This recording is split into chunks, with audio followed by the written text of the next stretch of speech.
Hola, hola mis queridos televidentes, bienvenidos a un episodio más de Infórmate con María. En esta ocasión vamos a hablar sobre la masacre de las caucheras en la Amazonía. Este hecho ocurrió entre los años 1880 a 1912 en Colombia, en los departamentos de Putumayo y Caquetá, en los municipios de La Chorrera, Pueblo Bora, El Encanto y en el río Igaraparaná. Bueno, la masacre inició cuando el empresario Julio César Arana y sus hermanos decidieron explotar el caucho de los árboles de quina y los árboles ingara. Obviamente necesitaban de mano de obra para poder talar los árboles, extraer o generar el caucho y para comercializarlo. De igual forma, para trasladarlo hacia los puertos y poderlos llevar hacia distintos países. Europa, Estados Unidos, Francia y España eran, bueno, Europa, el continente, y los otros dos países que más necesitaban o que más eh, querían tener estos productos. Por ello, Europa traía sus artefactos como espejos, pañuelos, hachas, cuchillos y se los daban a los indígenas. Bueno, esto también con ayuda de Julio César. Entonces, los indígenas, pues al ser inexpertos y al sorprenderse de estas nuevas cosas que les estaban trayendo, lo que hacían era aceptarlos y a cambio, como no tenían dinero, lo que hacían era trabajar. Le daban las cosas para que ellos, a cambio, pues aportaran su mano de obra. Lo que no sabían es que en el momento en que ellos aceptaran algo, iba a ser un proceso gigante de endeudamiento, porque ellos no sabían cuánto podía costar cada artefacto y en realidad no era mucho, pero como no sabían, se aprovechaban de ellos y, y no les decían cuánto tenían que pagar, cuántos árboles tenían que cortar o cuántos kilos tenían que llevar. Entonces lo que hacían era trabajar prácticamente ilimitadamente, prácticamente de manera ilimitada eh, para pagar esto. ¿Por qué hubo una masacre? Porque los hermanos Arana pues querían explotar cantidades gigantes de caucho.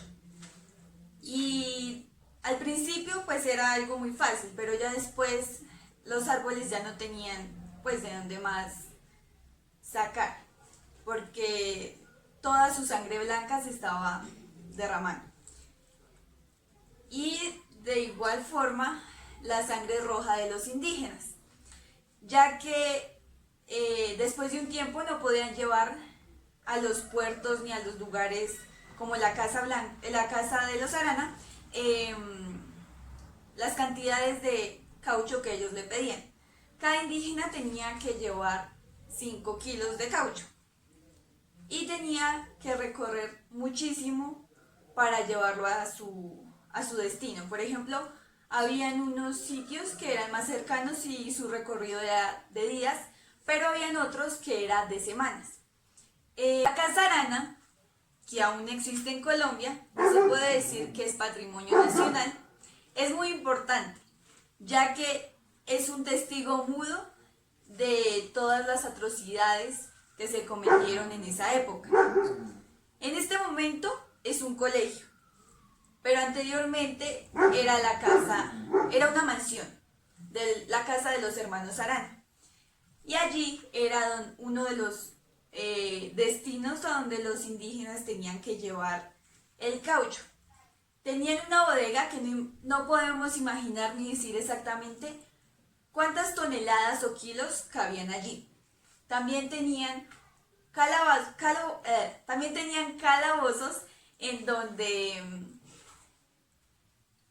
en en donde metían a los indígenas que no llegaban con la carga suficiente y algunos solo eran castigados mientras que otros morían.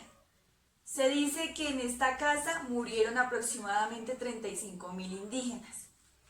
Otro de los destinos era el puerto de Iquitos, Perú, donde llegaban los barcos de Europa llenos de sus cosas y utilerías y ellos llevaban toneladas de gomas. Iquitos fue una de las ciudades de la selva más favorecidas, porque mientras Colombia estábamos sufriendo por la pérdida de indígenas, allá pues los españoles y los franceses les traían cosas para su ciudad, lo que hizo que se desarrollaran muchísimo más rápido que la propia capital del Perú. Mientras Iquitos ya tenía locomotora y tenía luz, aún no se había prendido ni siquiera el primer bombillo en Lima, Perú. Muchísimas de las casas, aproximadamente 80, fueron declaradas Patrimonio de Perú, y estas, muchas eran casas que se traían de Francia y eran prefabricadas, y aquí se llegaban prácticamente a unir las piezas. Julio César Arana fue el diablo en Colombia, pero el ángel en Perú, ya que para los peruanos él fue un empresario y congresista que quería buscar el desarrollo de su país, mientras que en Colombia era el rey, dueño y señor de las tierras y aparte de sus capataces. Aunque para ellos al principio fue muy honorable y respetable, después se dieron cuenta que no era más que una fachada, porque si ellos no respondían con lo que él les exigía, pues los iban a matar. Las consecuencias de esta masacre fueron devastadoras, pues en Colombia perdimos aproximadamente 50.000 indígenas, además de que perdimos muchísima cultura, porque murieron o se desaparecieron completamente muchas tribus. Las tribus que intervinieron en este hecho fueron los Ocainas, los Huitotos, los Bora, los Muinanes y los Sandoquíes. Bueno, estos fueron algunas porque en realidad intervinieron muchísimas otras. Actualmente estas tribus se encuentran en paz y lo único que buscan es que el Estado pues les dé mejores condiciones de vida, porque aún se encuentran a la deriva, se encuentran sin luz, muchos mueren de hambre, pues prácticamente no tienen nada. Ahora vamos a hablar sobre La Vorágine, un libro escrito por José Eustacio Rivera. Él recopiló muchísima información sobre esta masacre. Inició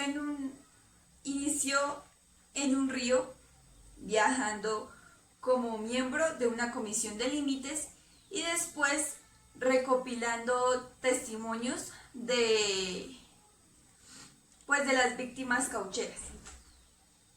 Se dice que al leer el libro se siente el dolor, se siente pues todo lo que pasó, porque él recorría los mismos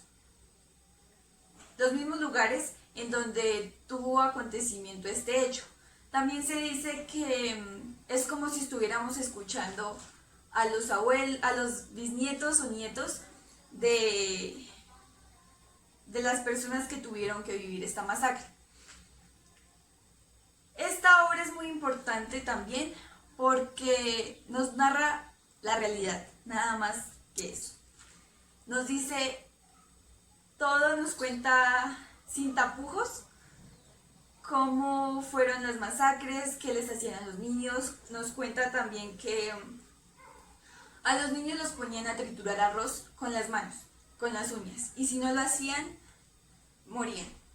Que las mujeres eran violadas y cómo mataban a los indígenas.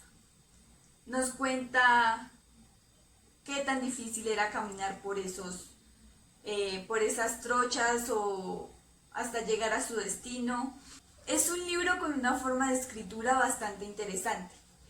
En uno de los escritos, en una de sus partes del libro, dice que él se siente como un cauchero más.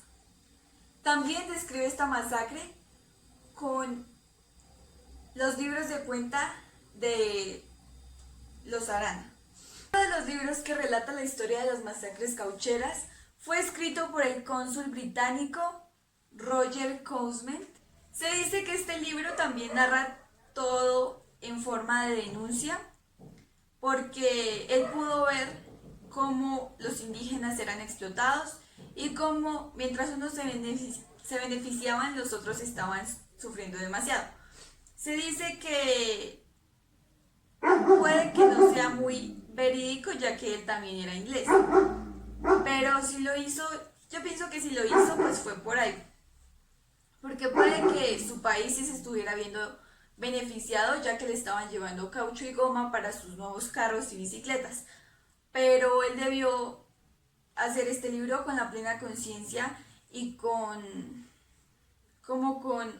ese sentimiento y dolor que generaba ver cómo explotaban a los indígenas y cómo los engañaban. Muy bien, mis queridos televidentes, pues esto fue todo por hoy. Espero hayan aprendido mucho sobre la masacre de las caucheras y nos vemos en un próximo capítulo.